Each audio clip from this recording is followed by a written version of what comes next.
ve denkti yani eğer problem hebe az karım Ali kari bikim le dengemin dikije ve nefsa dawiye dengemin dikizin tamam.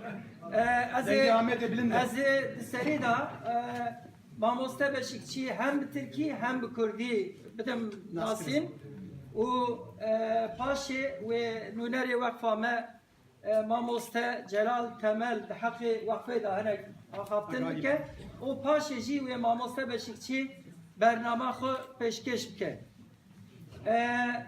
از ایرو لوی درا پرکی پاشم ون همو سر چوارا هاتنه لسری ده اتخوازم جکومل می من های مرا سپاسیا خود سرناوی وقفه جی پیشکش کم مالا و آواک و وی در فتح چکر ما مستعیم ورا پار به کفکر و رامان خود ما مستعیم Beşikçi ben şimdi kendisinin dilinden Türkçe olarak tanıtacağım. Sayın İsmail Beşikçi 7 Ocak 1939 yılında Çorum'un İskilip ilçesinde dünyaya geliyor. Beşikçi hocamız onun bilimsel çalışmaları hep Kürtler üzerine olmuştur.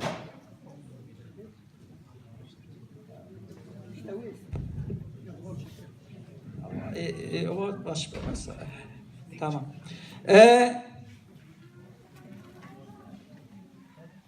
Sayın hocamız Kürtlerle ilk nasıl tanıştı? Bugüne kadar neler yaptı?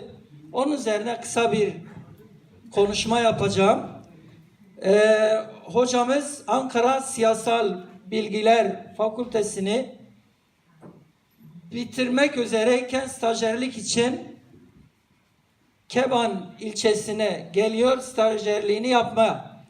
Orada kaymakamın köylülerle farklı bir şekilde tercüman aracılığıyla farklı bir dilde konuştuklarını gözlemliyor ve soruyor.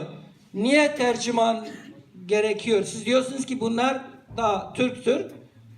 Bunun peşini bırakmıyor hoca. Onlar diyorlar yok Türktürler ama dağda kaldıkları için tam Türkçe bilmiyorlar. Öyle bir şeyler söylüyorlar ama hoca ikna olmuyor. Hocamız bu işin peşini bırakmıyor. Bu kaymakamlık işine girmiyor, bilimsel çalışmalara giriyor. Erzurum Üniversitesi'nden öğretim görevlisi olarak çalışmaya başlıyor. O süreçte halen o soru onun aklındadır. Ve tezini Doğuda Değişim, Gülçebe, Alikan aşireti üzerine doktora tezini yaparken hocamız 6 ay oradaki Gülçebe Alikan aşiretiyle birlikte 6 ay yaşıyor. Yani yaşayarak özellikle hocamız konuşmalarında şunu söylüyor. Aydınlarımız halkla birlikte yaşamalı. Yoksa öyle metropollerde yazılar yazarak gerçekten de etkili olamazlar. Ve hocamız bu yolda devam ediyor. Hatta askerlik süreci başlıyor. Askerlik sürecinde onun Trabzon'a asker yeri olarak belirleniyor ama başka bir arkadaşının Bitlis'e çıkıyor. O sırf bu Kürtleri tanımak için Becaiş o zaman vardı. Askerliğini Becaiş yapıp Bitlis'e o zaman Kürtlerle olan ilişkisi gün geçtikçe gelişiyor. Hatta bir kitabında şöyle yazıyor. Diyor ki biz işte 1964'lerde falan Güney Kürdistan'da çatışma ortamları vardı. Bizler de hani onların buraya geçişini engellemek için görevliydik. Bir ara biz onların tarafına geçmiştik. Kürdistan'ın güneyine. Orada diyor biz diyoruz ki siz niye bizim oradaki peşmergeler Saddam Hüseyin'e karşı savaşanlara diyoruz niye ülkemize geçtiniz? Onlar diyorlar siz geçtiniz diyor. Baktık ki anlaşamıyoruz. Ta Kars'tan İgor'dan bir erimiz diyor geldi. O güneydeki insanlarla bilmem ne kadar 1000 kilometre o kadar uzak olan bir yerde birbiriyle o kadar rahat anlaştılar diyor. Ben o zaman ikna oldum. Bu Kürt Kürtçe bir dildir ve gerçekten de böyle hep pratikle hocamız bilimsel olarak bu alanda çalışmalarını sürdürüyor. Tabii o 1900 doktorasından sonra Erzurum Üniversitesi'nde öğretim görevliliğinden uzaklaştırılıyor. Sonra biliyorsunuz sıkı yönetim döneminde 1971'lerde cezaevi yatıyor. O gün bugündür hocamız hep Kürtler için bedeller ödüyor. 20'ye yakın yıl ceza evlerinde, zindanlarda yaşamını ve mücadelesini sürdürüyor. Hocamızın 40'ın üzerinde Kürt sorunlarıyla ilgili kitapları vardır. Hocamız birçok ulusal ve uluslararası ödüller almıştır. Bugün için de aynı mücadelesini sürdürüyor. Şimdi kısaca bunun özetini Kürtçe olarak da sunmak istiyorum. Geli hevalan Mamose Beşikçi hafte çile sala 1939 li İskilipa Çorum'e hatiye dünyaya Mamose Beşikçi li Ankara dibistana siyasal xelas kiriye u pevajoya stajyeriya xoda dib mesela Kurdara rast hatiye u vek alim ki zanyar ki mezin tüm li ser ve mesele sekiniye ba ava ki usal seri sekiniye ku kandi 20 sala jiboy van nivisi xud ramanı xo yani düşünce liser ramanı xo kandi 20 sala çıma ku gotiye levi velati diyarda yani olgu diyardaki Kürt heye Kürt millet kine u velati van Kürdistan'e jiber ve avavi edi devleta Türka devje bernadaya her dem muyavetiye zindanı Mamoste Beşikçi divi vareda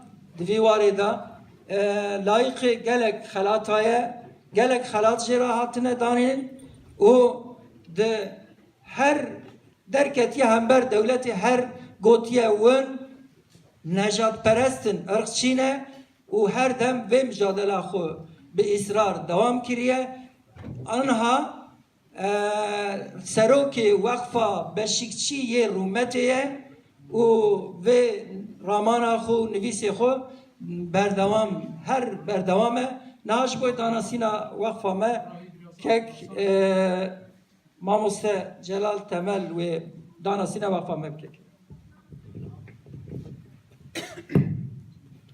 Dembaş hevallo emzaf dilxoşin kuyruğun buarane ve Kürdistan aniye vir dileme iro purxoşe ve komalaka nu herhalde çekiriye hem ve piroz kin serkefte juarat xwazin brasti vakfa kan nuye yani ava 6 sale mekadiye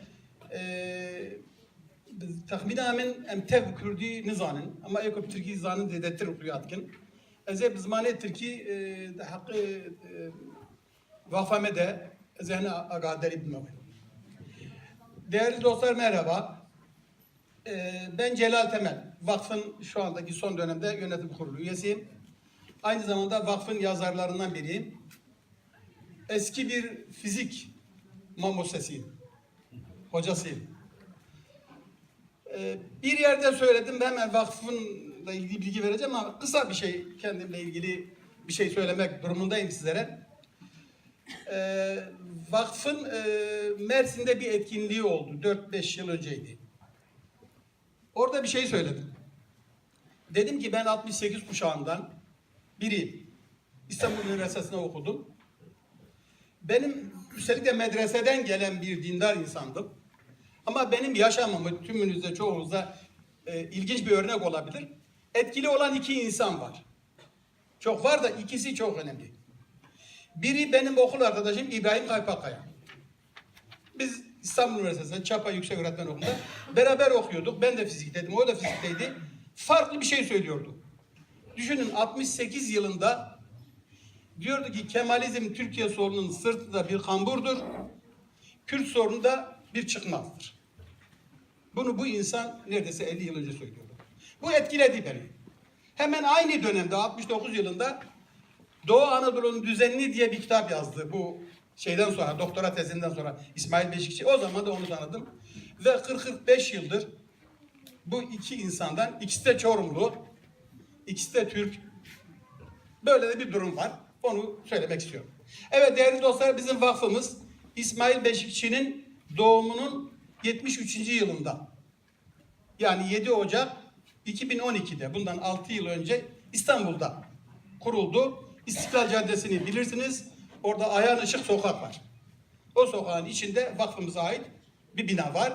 Orada şu anda ilk 2 katı kütüphane, İsmail Hoca'nın yıllardır biriktirdiği kitaplar kamyonlarla getirildi oraya. Artı orada salonlarımız var. Aktif olarak çalışılıyor vakfımız orada. Vakfımızın Hevler'de bir şubesi var. Mülkümüz olan, orada bir iş adamımız bağışladı. Vakfımızın Ahmet'te, Şeyh Said Meydanı'nda bir yerimiz var. Vakfımızın o şubesinin başkanı yanındaki Ahmet Kani Bey'dir. Onun dışında bu 6 yıldır vakfımız bir de yayın da yapıyoruz biz. Vaşanhane dediğimiz yayın evimiz de var. Roni basım yayın vakfın bünyesinde. Tabii öncelikle hocamızın bütün kitaplarını, geçmişte değişik yayın evlerine çıkan kitaplarını topladık. Hepsini yayınladık. Son 1-2 yılda bunun 10 tanesini Kürtçe'ye de çevirdik. Güney'e gönderildi onlardan. Öyle bir durum da var. Duhok Üniversitesi'nde bir Lekolin merkezi, araştırma merkezi açıldı. O da devam ediyor. Hocamızın dışında bizim birkaç kişinin daha kitapları çıkıyor. Benim de vakıfta 2 kitabım, Kürt yakın tarihiyle ilgili araştırmalarım çıktı. O bakımdan ben vakfa bir yazar olarak da katkı sunmaya çalışıyorum. Tabii ki biz Kürtler İsmail Hoca'ya ne diyoruz? Hoca Zer, Hoca Zerin. Talat İnanç da diyor ki İsmail'e dervişvan. Biz tabii ne desek az.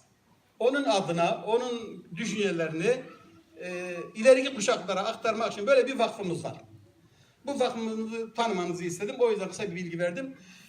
Maalesef biraz kitap getirmiştik beraberimizde. Nürnberg'de bitirdiler. Burada birkaç tane kaldı sanıyorum. Bir 3-4 kitap. Bir de benim bir son kitabım kaldı. Bir de bir şey daha ekleyelim. Bizim bir dergi vardı, bazılarınız tanırsınız. Kürt Tarihi Dergisi. Bu dergi gerçekten Kürt akademisyenler çıkarttığı biraz popüler tarih ama harika bir dergi. 28. sayıya kadar geldi, kapanıyordu. 1 yıl önce bizim değerli vakfın yöneticileri İbrahim Gürbüz, Ruşen Aslan ve İsmail Bey devreye girdiler. O dergiyi kapatmaktan alıkoydular. Dergi şu anda bizim bünyemizde çıkıyor, devam ediyor. Şu anda 31. sayıya geldik. Son sayıyı da buraya getirmiştik. Bilginiz olsun. Teşekkür ederim. Saygılar sunuyorum. Tekrar başarılar diliyorum komelerinize. Sağ olun, var olun. Şimdi söz İsmail hocamdandır. Buyurun hocam. Değerli arkadaşlar, Bunu yaklaştır. hepinizi sevgiyle selamlıyorum. Arkadaşlar 2 konu üzerinde konuşmak istiyorum. Birisi Dersim'de soykırımın 80. yılıyla ilgili bir konuşma olacak. İkincisi de Kürdistan'ın güneyinde, Kürdistan bölgesel yönetiminde gerçekleşen referandum ve bunun sonuçlarıyla ilgili bir konuşma olacak arkadaşlar. Dersim'le ilgili kısaca şunu ifade edebiliriz. Cumhuriyet 1923'te Kürtlerin yokluğu üzerine kurulmuştur. Sadece Kürtlerin değil, Rumların, Ermenilerin, Yahudilerin, Süryanilerin, Ezidi Kürtlerin, Alevilerin yokluğu üzerine kurulmuştur. Bunu kısaca belirtmek istiyorum arkadaşlar. Bu nasıl oldu? Bunu böyle tarihsel olarak değerlendirmek için İttihat ve Terakki'nin politikalarına bakmak gerekiyor. İttihat ve Terakki'nin Osmanlı İmparatorluğunu Türk esasına dayalı bir imparatorluk olarak yeniden düzenlemek gibi bir toplum tasarımı ve devlet tasarımı vardı.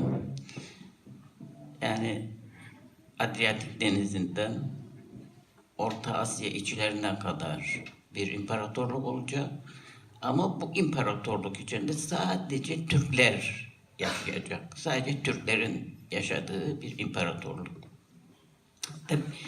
Tabi bu işte 2. Meşrutiyet'ten sonra 1908 Abdülhamid'in düşürülmesinden sonra gündeme gelen bir durum.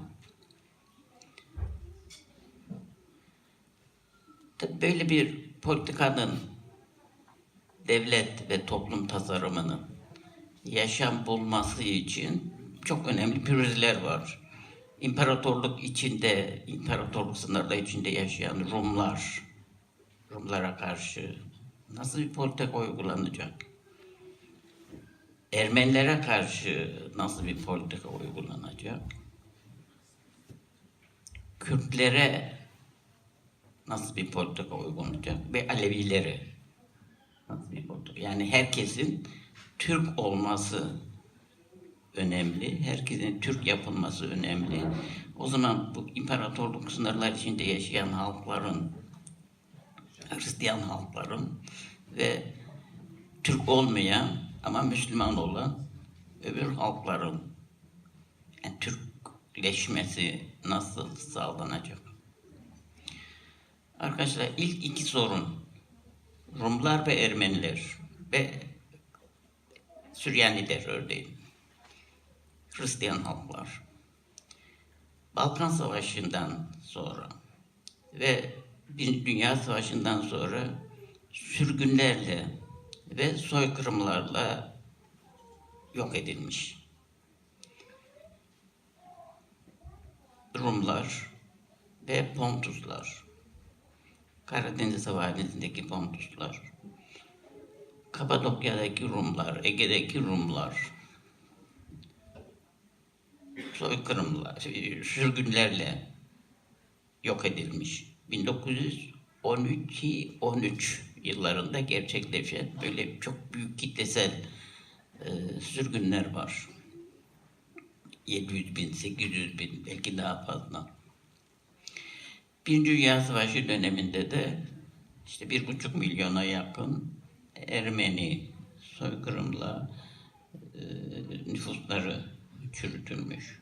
Tehcir adı altında uygulanan politika sürecinde nüfusları çürütülmüş. Tabii imparatorluğun yani İttihat ve Terakki yönetiminin devlet ve toplum tasarımında bir anlayış daha vardı. O da ekonomiyi millileştirmek. Yani Osmanlı ekonomisini millileştirmek. Bu nasıl olacak? Bu şöyle oluyor. İmparatorluk sınırları içinde yaşayan işte Rumlar, Ermeniler, sürgünlerle, tehcirlerle yok ediliyor. Onlardan kalan taşınmaz mallar el konuluyor, o mallara el konuluyor ve bunlar Müslüman Türk tüccarın denetimine veriliyor. Böylece Birinci Dünya Savaşı ve öncesinden başlayan bir politikayla ilk iki sorun çözümlenmiş oluyor. Yani Rumlar uzaklaştırılmış oluyor. Ermeniler imha edilmiş oluyor. Ve onlardan kalan taşınmaz mallar Müslüman Türk tüccarın denetimine veriliyor. Arkadaşlar bugün Türkiye'de büyük burjuvazinin zenginliğinin kaynağı Ermeni mallarıdır ve Rum mallarıdır.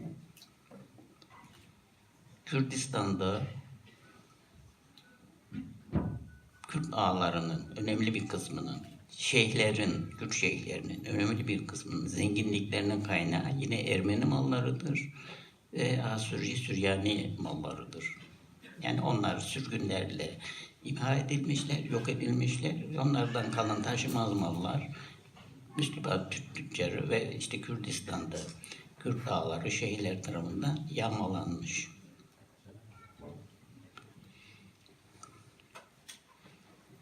Bu tabi Türkiye'de gerek basın, gerek üniversite, değil mi? Böyle bilgi üreten bir kurum, üniversite bilgi üreten bir kurum. Ama üniversite bunu gündeme getiremez. Yani işte 1,5 milyondan fazla Ermeni ne oldu? Onlardan kalan taşınmaz mallar kimin elinde? Kim denetliyor? Böyle bir soru gündeme getirilmez. Bunu üniversite araştırmaz. Böyle kurulmuş. Üniversite böyle kurulmuş. 1933-46 daha sonraki gelişmelerde böyle kurulmuş. Basın önemli bir, yani devletin önemli kurumlarından, devlet hayatının, toplum hayatının önemli bir kurumu. Ama basın da bu tür konuları gündeme getirmez. Yani Ermenilerin başına ne iş gelmiştir, Rumların başına ne iş gelmiştir, bunlar nasıl sürgün olmuştur, nasıl imha edilmişlerdir, bunlar gündeme getirilmez. İki sorun, geriye kalan iki sorun, Kürtler ve Aleviler. Kürtler Türklüğe asimile edilecek. Yani İttihat Terakki 1908 ve sonrasında. Özellikle Balkan Savaşı'ndan sonra 1912-13 yıllarında böyle formüle ediyor. Kürtler Müslümanlığa asimile edilecek. Türklüğe asimile edilecek. Aleviler de Müslümanlığa asimile edilecek. Böylece imparatorluk sınırları içinde yaşayan herkes Türk olmuş olacak. İttihat Terakki'nin devlet ve toplum projesi buydu arkadaşlar. Tabii önemli olan Türk olmak ama bu Türklüğün en önemli dayanağı Müslümanlık. Ancak Türk ancak Müslüman olabilir. Örneğin Karadeniz'in kuzeyinde Gagavuzlar var ya, Türk onlar. Gagavuzlar kökenleri Türk ama Müslüman değil. Hristiyan. Devlet onları Türk saymıyor. Müslüman olmadıkları için Türk saymıyor. Türk olacak, herkes Türk olacak. Ama Türk olmanın çok önemli bir şartı da Müslüman olması. Türk olan Müslümandır. Bu çerçevede Alevilerin de Müslümanlığa asimilasyonu söz konusu. Şimdi Cumhuriyet'ten sonra işte Koçgiri, Dersim, Şeyh Said, Ağrı, Dersim'de direnişler söz konusu. Cumhuriyet'te Kürdistan müfettişliklere yönetilmiş. Tek parti döneminde müfettişliklerle. İlk müfettişlik 1927'de işte Diyarbakır, Van, Siirt, Urfa, Hakkari, Muş bu bölgelerde ilk müfettişlik. 1933'te, 34'te ikinci müfettişlik kuruluyor. Bu da Trakya'da kuruluyor. Edirne, Tekirdağ, Kırklareli, Çanakkale burada. Niye burada bir müfettişlik kuruluyor? Şunun için Kürtler büyük bir kısmı işte Koçgiri'den sonra, Şeyh Said'den sonra, Ağrı'dan sonra, Ağrı direnişinden sonra sürgünler oluyor. Büyük bir kısmı sürgün oluyor. Ve bu sürgünlerin önemli bir kısmı da Trakya'ya oluyor. Trakya sürgünler, işte Çanakkale, Edirne, Kırklareli, Tekirdağ buralara sürgünler. İşte buradaki Kürtlerle, sürgün edilmiş olan Kürtlerle ilgilenip onların asimilasyonunu, Türklüğe asimilasyonunu sağlamak. Yani devletin Kürtlerle ilgili temel politikası asimilasyon arkadaşlar. Sürgünlerde asimilasyon için çok önemli bir ortam yaratıyor. Çok elverişli bir ortam yaratıyor. Kürtler işte yerinden, yurdundan, evinden, barkından koparılıyor. Hiç bilmedikleri alanlarda, bilmedikleri bir dilin ortamına sürülüyor ve orada zamanla onların Türklüğe asimilasyonunun sağlanması düşünülüyor. Böyle bir politika. 1935'te arkadaşlar 4. müfettişlik Dersim'le ilgilidir. Sırf Dersim'le ilgili bir müfettişlik. Ama Dersim bugünkü Tunceli değil. Yani çok daha geniş bir alan. Erzincan'ın güneyini, Elazığ, bugünkü Elazığ çok önemli bir kısmını, Bingöl'ün bir parçasını diyelim, doğu, batı yörelerini Bingöl'ün, hatta Malatya'nın ve işte Sivas'ın bazı bölümlerini de için alan geniş bir bölge. 4. müfettişlik. 1935'te de Tunceli'nin yönetimiyle ilgili bir yasa çıkarılıyor. Tunceli Kanunu adı altında bir yasa çıkarılıyor. Bu işte Dersim'in nasıl yönetileceğini anlatan, dile getiren bir yasa. Bölgedeki askeri komutan, en yüksek askeri komutan aynı zamanda validir. Dersim'in valisidir. Bu aynı zamanda savcıdır. Ve aynı zamanda yargıçıdır. Bu kişi. Yani Tunceli Kanunu bu komutana böyle yetkiler, çok geniş yetkiler veriyor. İstediği gibi sınırları değiştirebilir. Dersim bölgesinde ilçelerin sınırlarını istediği gibi değiştirebilir ve istediği aileleri, istediği insanları sürgün edebilir. Bunun için Bakanlar Kurulu'ndan falan Ankara'dan izin almak böyle çok geniş yetkileri olan bir kişi. İşte sadece komutan değil, aynı zamanda vali, aynı zamanda savcı, aynı zamanda yargıç olduğu için idam kararları da verebilen bir kişidir. Ve idam kararlarını infaz edebilecek bir kişidir. Hani Türkiye'de genel olarak mahkemelerde idam kararı verildiği zaman bunun Büyük Millet Meclisi tarafından onaylanması isteniyor ya. Türkiye'nin herhangi bir yeri, diyelim Çorum'da, Trabzon'da, Manisa'da idam kararları verildiği zaman işte Ankara'da meclis bunu onaylıyor. Ama Dersim'de 1935'ten sonra verilen idam kararlarını komutan bizzat kendisi infaz edebiliyor. Ve bunun temyizi falan da yok. Kesin bir karar. Kesin bir karar. Tercüman yok örneğin. Mahkemede tercüman yok. Avukat yok. Avukat tutamazsınız. Tercüman yok. Aynı zamanda hani iddianame düzenleniyor ya, suçları belirten işte sanıkları, tutukluları, suçlarını belirten iddianame denen bir belge var ya, o belgeyi de vermiyor örneğin, sanıklara vermiyor. Sanıklar hakkında suçlama yapıyor ama sanığın eline o belgeyi vermiyor. Böyle çok geniş yetkileri olan, antidemokratik bir yasa, bu Tunceli yasası. Böyle yönetiliyor Tunceli.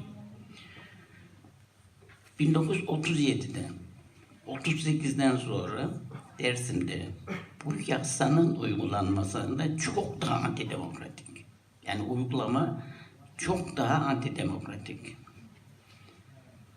Tabii işte güvenlik güçlerinin büyük baskıları, özellikle 1938'de çok yoğun baskılar söz konusu.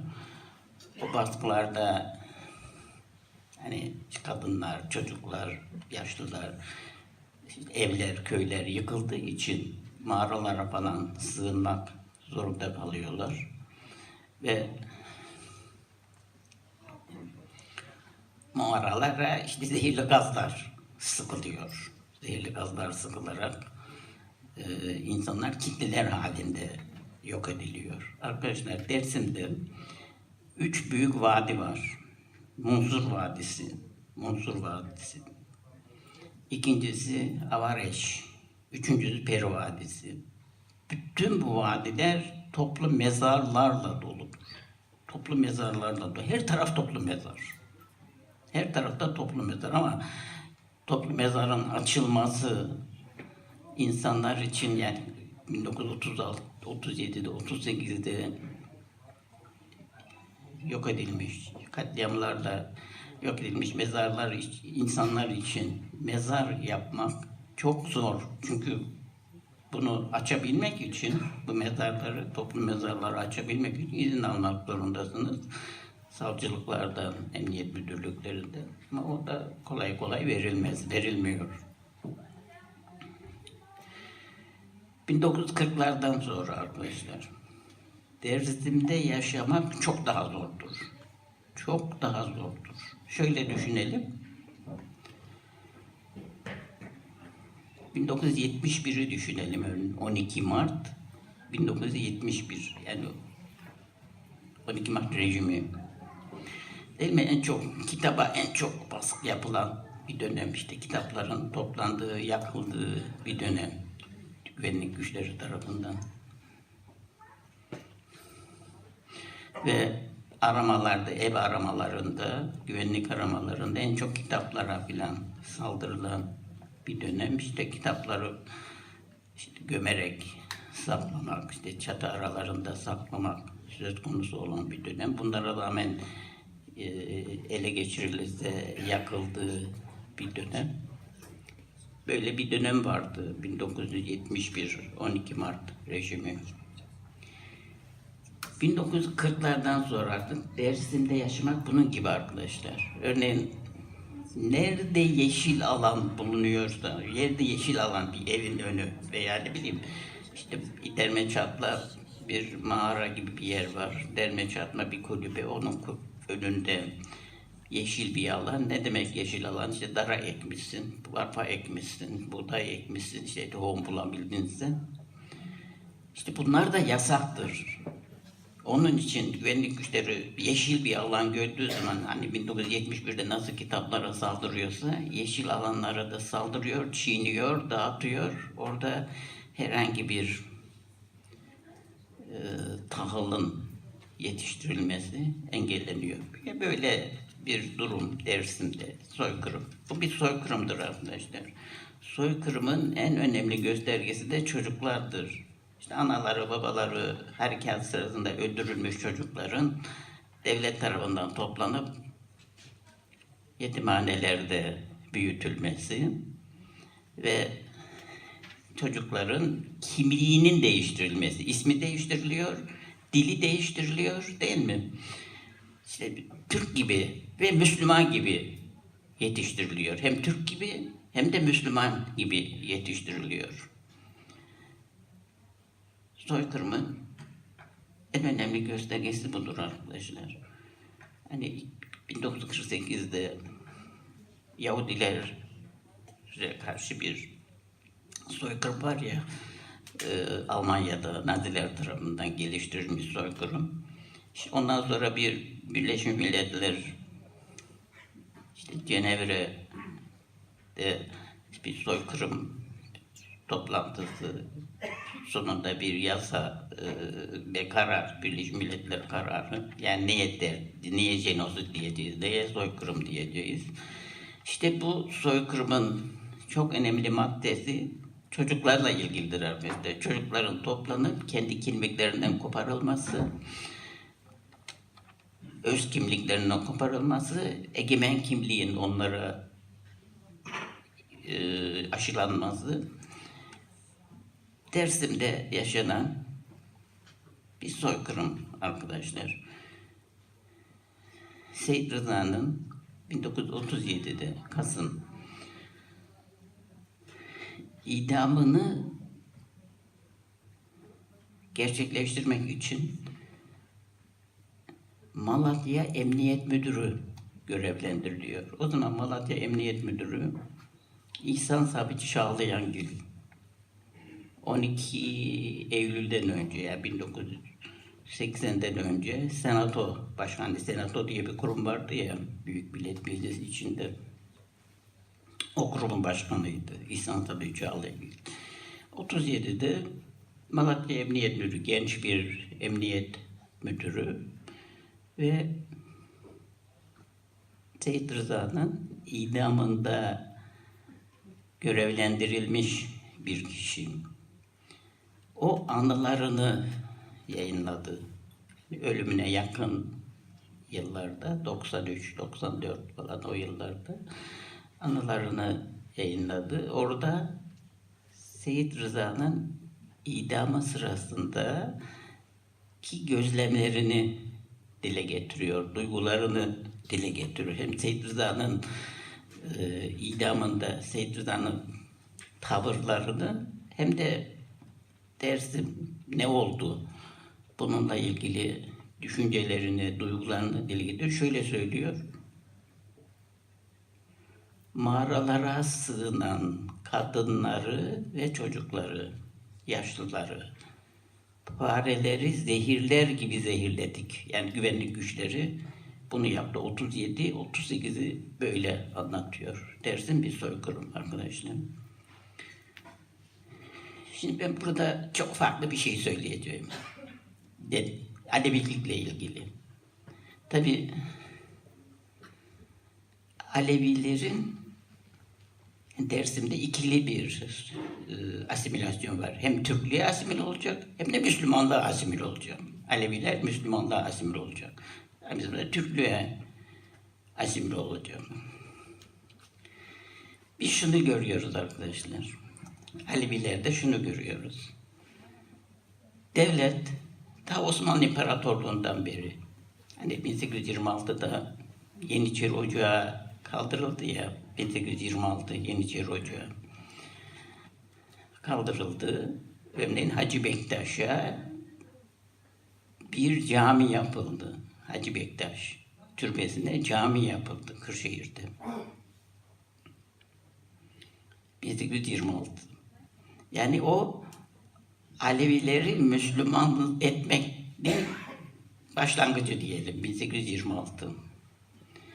Cami yapıldı ve Nakşibendi imamı gönderildi oraya 1826'da.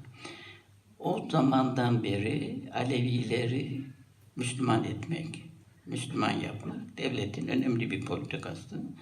De bu işte biraz önce konuştuğumuz gibi İttihat Terakki döneminde daha bir sistematik olarak gündeme geliyor. Ama Balkan Savaşı, Birinci Dünya Savaşı döneminde Rumlar ve Ermeniler daha önemli bir sorun olduğu için bu Kürtlerin Türklüğe asimilasyonu, Alevilerin Müslümanlığa asimilasyonu daha ertelenen bir konu oluyor. O Cumhuriyet'in önemli bir politikası.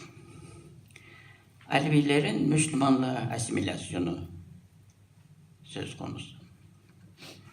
İşte her köye bir cami yapmak ve o camilere imam göndermek, Sünni imam göndermek. Devlet Alevi'yi Müslüman yapacak ama o Müslüman Hanefi olacak, Sünni olacak. Yani devletin Alevi'yle ilgili politikası buydu. Müslüman da yapacak ama muhakkak Hanefi, Sünni Hanefi olacak. Ama biz günümüzde ne görüyoruz? şunu görüyoruz. Aleviler Müslüman oldu ama Sünni Müslüman olmadı. Şii Müslümanlıkla bütünleşti. Bunu görüyoruz. Alevilikte. Dersim'de de bunu görüyoruz.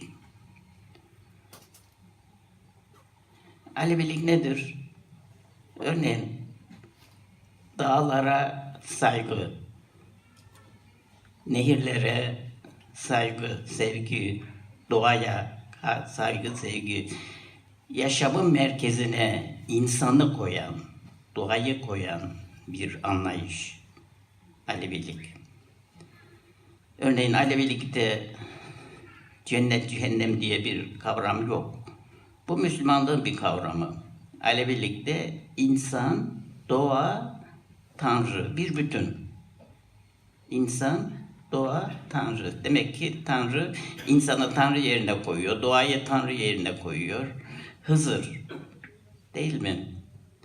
İşte Munzur Baba, Düzgün Baba, Hüseyin Gazi, önemli yatırlar Kürdistan'da.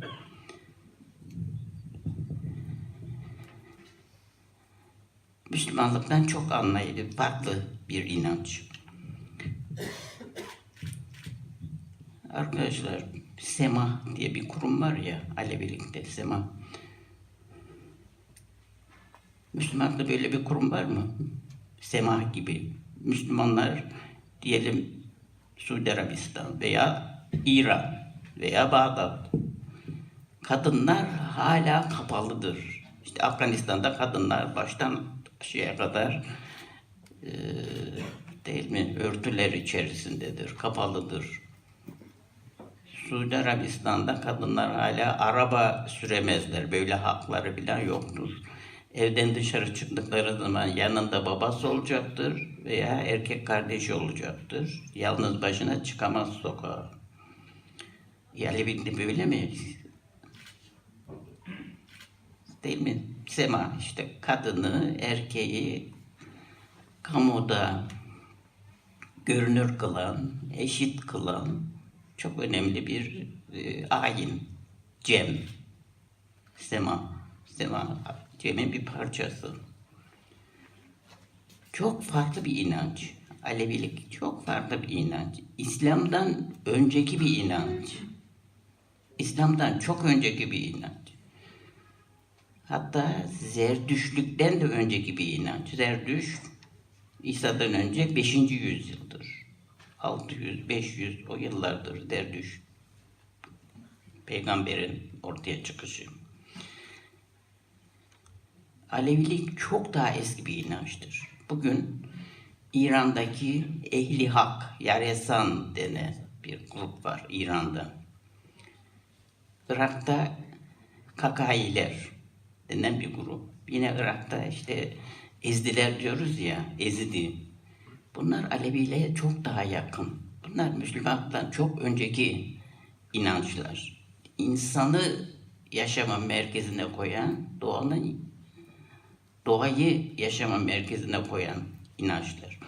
Ama biz şunu görüyoruz Cumhuriyet'ten sonra, İttihat ve Terakki ve Cumhuriyet politikalarından sonra Aleviler devletin isteği üzerine Sünni Müslüman olmadılar ama Şiilikle bütünleştiler. Nasıl oldu o? Nedir Şiiliğin kavramları? Ali, Hasan, Hüseyin, Kerbela, 12 İmam, Ehli Bey, Fatıma Ana. Bunlar Şiiliğin kavramlarıdır arkadaşlar. Bunlar Şiiliğin kavramlarıdır. Şii İslam'ın kavramlarıdır. İslam'da iki büyük parti vardır. Bir Sünni İslam, bir de Şii İslam. İki büyük parti. Şii İslam'ın kavramları da Ali. Ali kim? 4. halife. Değil mi? 4. halife. Ali. Ve onun büyük oğlu Hasan. Ve küçük oğlu Hüseyin. Daha sonra Hüseyin'den gelenler. Zeynel Abidin, Muhammed Bakır, Cafer-i Sadık, Musa Kazım, Ali Rıza, El-Naki, El-Taki, Askeri ve en son Mehdi, değil mi? Bunlar Şii İslam'ın kavramlarıdır. Burada önemli olan şudur arkadaşlar. Biz diyoruz ki Alevilik çok eski bir kurum.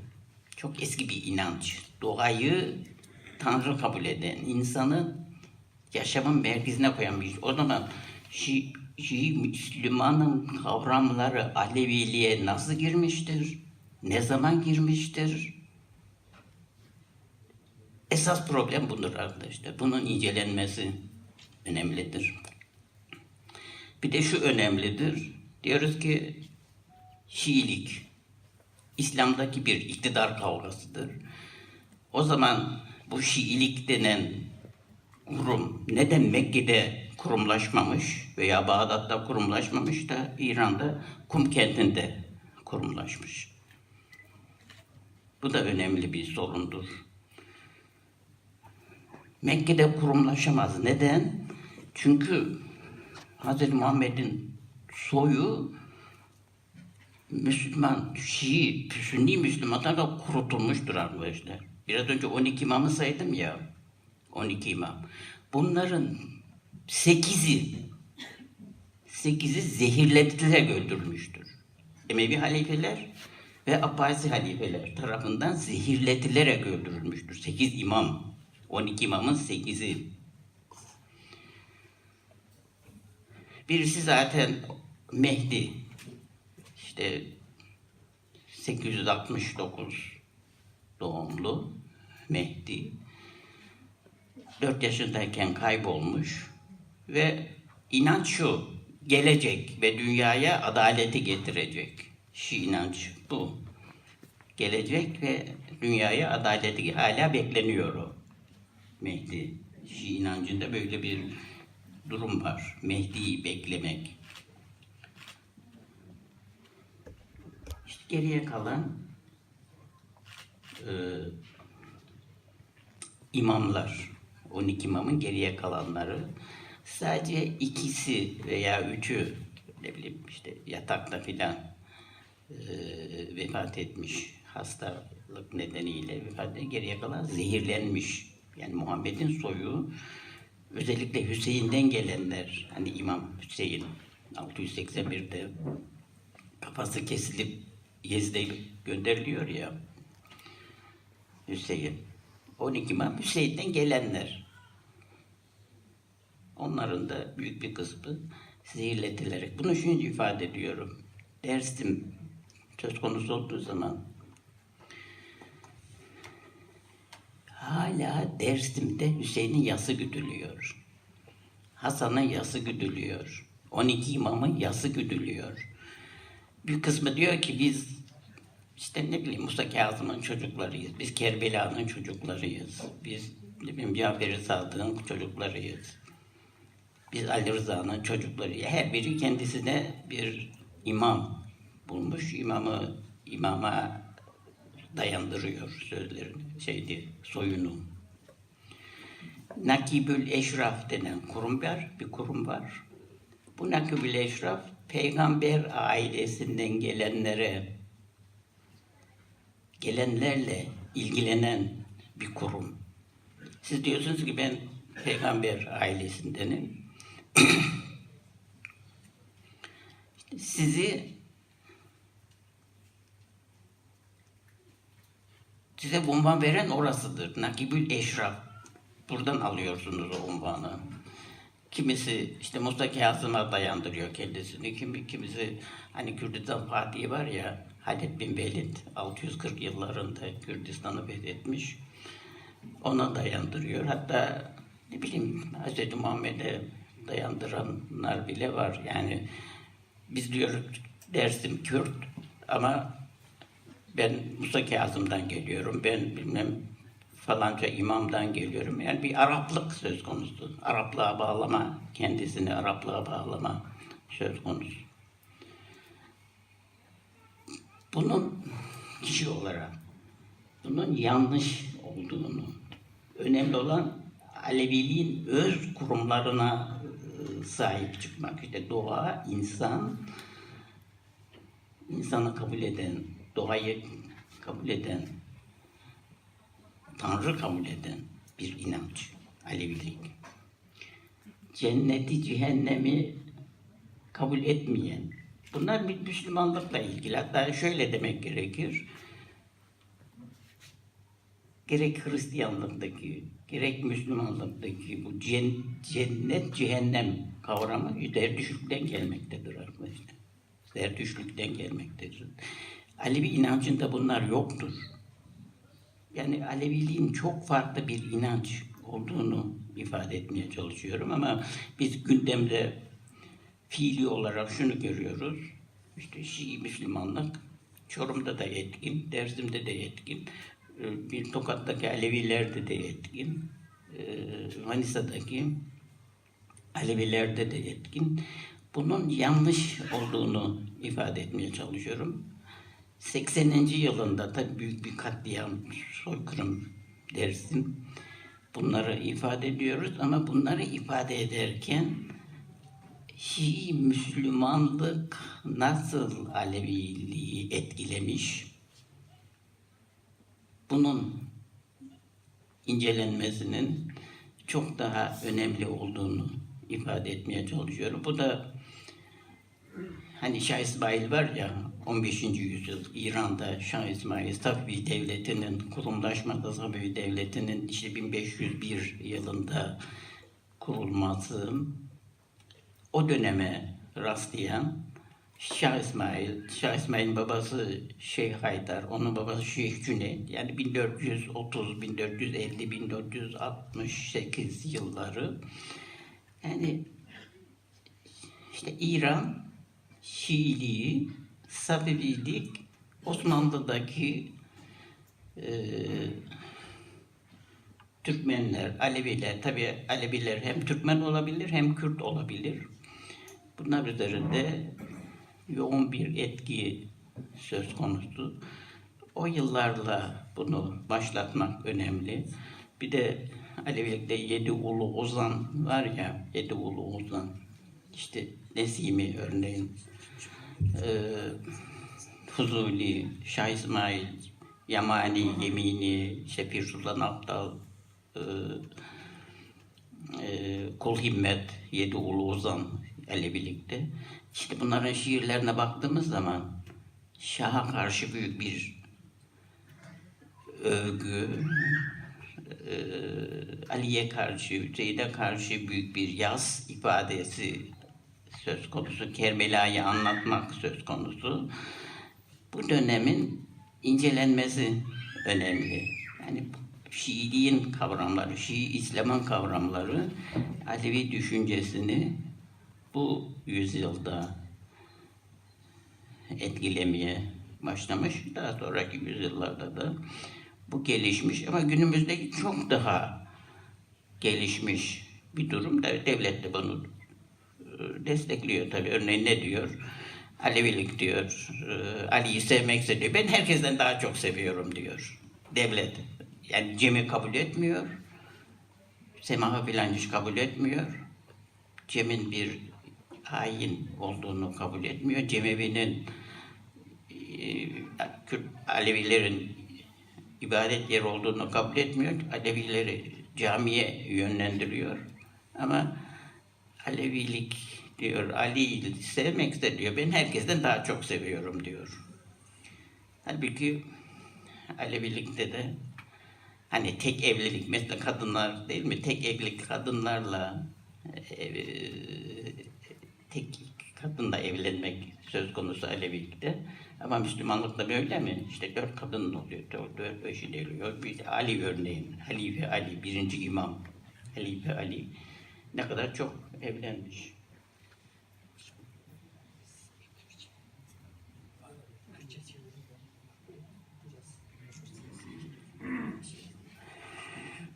Arkadaşlar, Dersim'deki soykırımın 80. yılı, 80. yılında da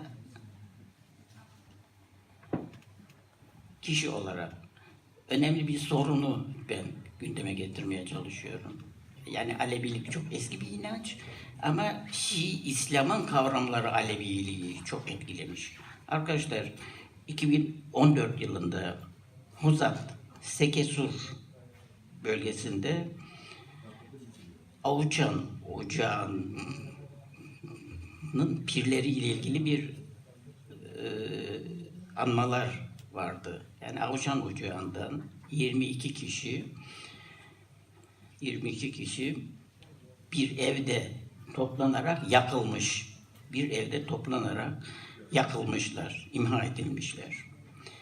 80 yıl sonra orada Hozat Sekesur Dağı'nda işte araştırma, inceleme yapıldı. Kemikler ortaya çıkarıldı. O kemiklerle ilgili mezar yapılacak. Avuçan pirleri ile ilgili mezar yapılacak. 80 yıl sonra. Halbuki 1400 yıl önce meydana gelmiş Kerbela olayı Dersim'de çok etkili. Hala işte Hasan'ın yası, Hüseyin'in yası, 12 imamın yası güdülüyor. Ama işte 80 sene önce gerçekleşmiş Dersim soykırımı işte o yeni gündeme geliyor. Yeni gündeme, yeni anılmalar var. Yeni işte mezarlar açıp kemikleri ortaya çıkarmak, onlara ilişkin mezar yapmak. Yeni. Bu bakımdan Dersim derken yani insanlardaki, halktaki bu zihniyet durumunu, çelişkileri ortaya koymak da önemli arkadaşlar. Arkadaşlar ikinci konu İkinci konuya geçmeden hocam bir arkadaşlar bir çeviri istiyorlar. İzniniz tamam. olursa. Tamam.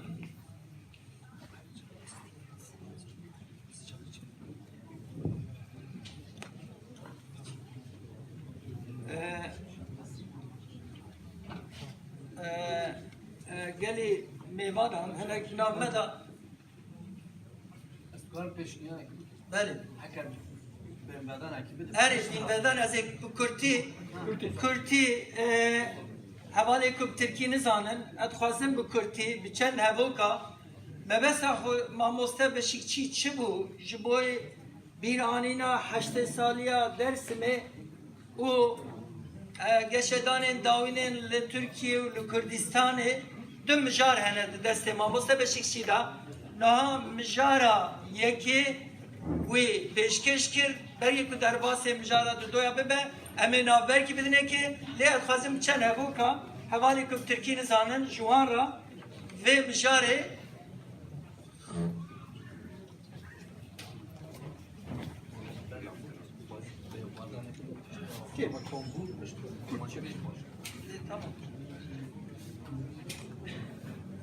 Vay vak xuyay heval betilîne bira navberkî derbas be çend dexe navber başe bira belî be yani 20 dakika navberkî bidine hani Kürtiya ve tamam vay navber bidine ki 20 dakika paşe me bidomine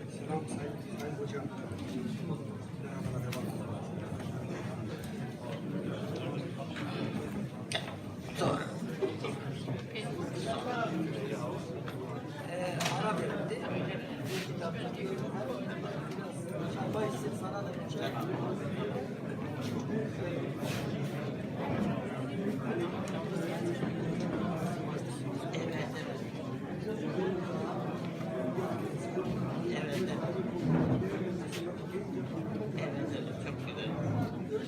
Çok sağ olun. Celal Bey